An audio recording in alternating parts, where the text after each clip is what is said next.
અલગ અલગ પ્રકારની ચાટ ખાવાની તો મજા જ કંઈક અલગ છે અને એમાં પણ શિયાળામાં લીલીછમ પાલક આવે તો પાલક પત્તા ચાટ તો બનાવવી જ પડે. અને પાલકના ભજીયા આ રીતે તૈયાર કર્યા તો 100% એકદમ જ ક્રિસ્પી અને કુરકુરા બનશે. તો આ અવાજ સાંભળીને તમને ખ્યાલ આવી જ ગયો હશે. એટલે જો તમારા ઘરે પાર્ટી છે, ગેધરિંગ છે, મહેમાન આવવાના છે તો બસ પહેલેથી આ પાલકના પકોડા બનાવીને તૈયાર કરીને રાખી દો. પછી જ્યારે બનાવી હોય ત્યારે ઝટપટથી પાલક પત્તા ચાટ બનાવીને એન્જોય કરો. તો સૌથી પહેલાં પાલકના આ ભજીયા તૈયાર કરવા માટે એકદમ જ ક્રિસ્પી પડ તૈયાર કરવાનું છે. તેના માટે આપણે 2 કપ બેસન લઈ લઈશું. તો આ ઝીણો રેગ્યુલર બેસન છે તે જ લીધેલો છે. તો ક્રિસ્પી પડ માટેની પહેલી ટીપ એ છે કે આમાં આપણે 3 ચમચી જેટલું ચોખાનો લોટ ઉમેરવાનો છે. આ એડ કરવાથી બહારનું પડ એકદમ જ ક્રિસ્પી તૈયાર થશે. હવે આમાં અડધી ચમચી જેટલો અજમો એડ કરી દઈશું. તો તેને આપણે હાથેથી આ રીતે ક્રશ કરીને ઉમેરીશું. અજમો જરૂરથી એડ કરજો, તે વાયુ નહીં કરે અને પાચનમાં પણ મદદરૂપ થશે. સાથે જ અડધી ચમચી જેટલી હિંગ પણ એડ કરી છે. 1 ચમચી જેટલો લાલ મરચું પાવડર એડ કરીશું અને ચપટી જેટલી હળદર એડ કરીશું. એનાથી સરસ કલર આવશે. હવે આમાં સ્વાદ પ્રમાણે મીઠું ઉમેરી દઈશું અને પછી આમાં થોડું પાણી એડ કરતા જઈ આનું આપણે એક બેટર તૈયાર કરી લઈએ. તો આપણે જે રેગ્યુલર ભજીયા બનાવીએ તેવું બેટર આનું નથી રાખવાનું.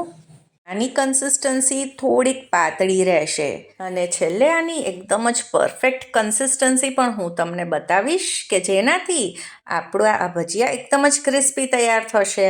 તો જુઓ તમે, આ રીતે એકદમ જ પાતળું બેટર તૈયાર થયું છે. ચમચાની મદદથી તમને બતાવું તો આ રીતે એકદમ પાતળું છે, એકદમ ફ્લોઈંગ કન્સિસ્ટન્સી છે. હવે આને અત્યારે એક તરફ રાખી દઈશું. પછી જરૂર લાગે તો આપણે આને વધારે પાતળું કરીશું. ને આ બેટર તૈયાર કરવામાં લગભગ પોણા કપ જેટલું આ પાણી યુઝ થયું છે. હવે પાલક પત્તા ચાટ માટે પાલક તો જોઈશે જ. તો અહીંયા 100થી 150 ગ્રામ જેટલી પાલક લઈ લીધી છે. તો ક્રિસ્પી ભજીયા બનાવવા માટેની બીજી સ્પેશિયલ ટીપ એ છે કે આ રીતે એકદમ જ તાજી પાલક હશે તો ભજીયા પણ ક્રિસ્પી બનશે.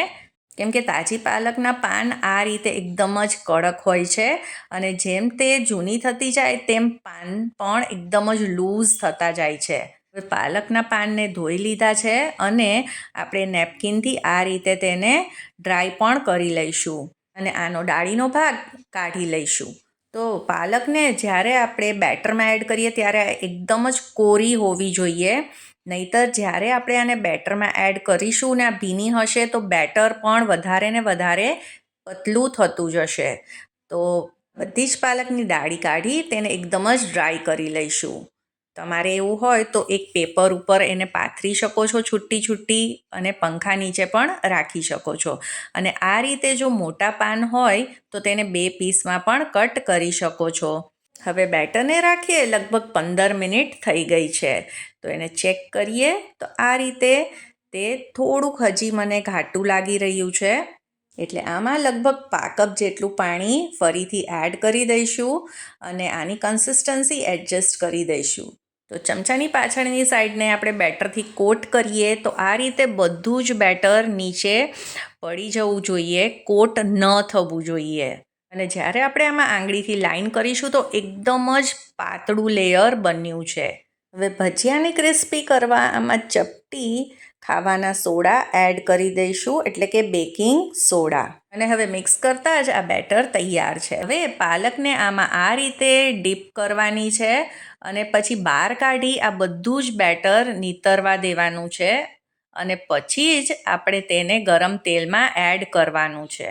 તો હવે આમાંથી બેટર પડવાનું બંધ થઈ ગયું છે. તો હવે આપણે આને તેલમાં એડ કરવાનું. તો ગરમ તેલમાં આ રીતે એક મમરી પાડીને જોઈએ અને તે ધીમે ધીમે ઉપર આવી રહી છે. તો આ પરફેક્ટલી ગરમ થઈ ગયું છે.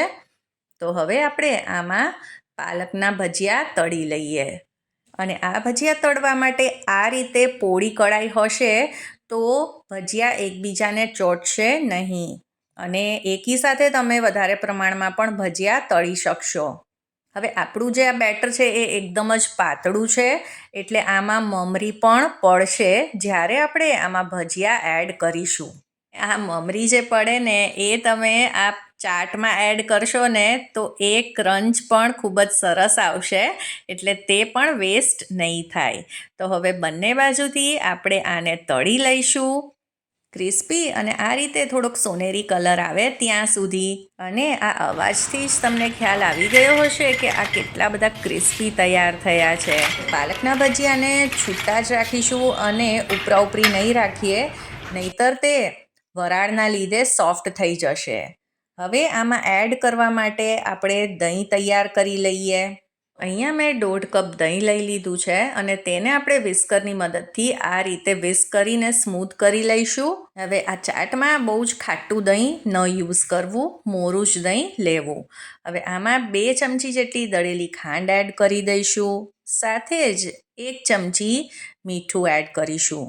દહીંને થોડુંક ચટપટું બનાવવા માટે 1 ચમચી ચાટ મસાલો એડ કરી દઈશું. અને હવે આપણે આ બધી જ વસ્તુને મિક્સ કરી દઈશું. એટલે આપણું આ ચટપટું ચાટ માટેનું દહીં તો તૈયાર જ છે. તો દહીંની કન્સિસ્ટન્સી આવી રીતે થોડી ઘાટી જ રાખવી, એટલે જ્યારે આપણે આને પાલકના પકોડા ઉપર એડ કરીશું ને તો તે સોફ્ટ અને સોગી નહીં થઈ જાય. તો ચલો હવે પાલક પત્તા ચાટ તૈયાર કરી લઈએ. પ્લેટમાં 4 થી 5 જેટલા પાલકના પકોડા એડ કરીશું. જો તે બહુ મોટા હોય તો તમે કાતરથી તેને કટ પણ કરીને નાના પીસ કરી શકો છો. ઉપરથી તમારા સ્વાદ પ્રમાણે થોડુંક દહીં એડ કરીશું. અને ખાટી મીઠી આંબલીની ચટણી વગર તો કોઈ પણ ચાટ અધૂરી જ છે. સાથે જ તીખી ચટાકેદાર લીલી ચટણી અને 2 જાતની આ ગ્રીન ચટણીની રેસીપી પણ મેં ઓલરેડી શેર કરેલી જ છે, તે પણ જરૂરથી જોજો. ઉપરથી થોડાક દાડમના દાણા એડ કરી દઈશું, તેનાથી પણ ખૂબ જ સરસ ટેસ્ટ આવશે. અને ઉપરથી ઝીણી નાયલોન સેવ એડ કરતાં જ આપણી આ પાલક પત્તા ચાટ તો તૈયાર છે. આ પણ ઉપરથી થોડોક ચાટ મસાલો જરૂરથી એડ કરજો, ખૂબ જ સરસ ચટપટો સ્વાદ આવશે. તો તમે કોની રાહ જુઓ છો? આ તો પરફેક્ટ સિઝન છે આ પાલક પત્તા ચાટ બનાવીને એન્જોય કરવાની. આશા કરું છું આજની રેસીપી પસંદ આવી હશે, અને જો પસંદ આવી હોય તો તેને લાઈક કરજો, તમારા ફ્રેન્ડ્સ અને ફેમિલીમાં શેર કરજો, અને મારી ચેનલ ચાર્મીઝ ગુજરાતી રસોઈને સબસ્ક્રાઈબ કરી દેજો. જય શ્રી કૃષ્ણ.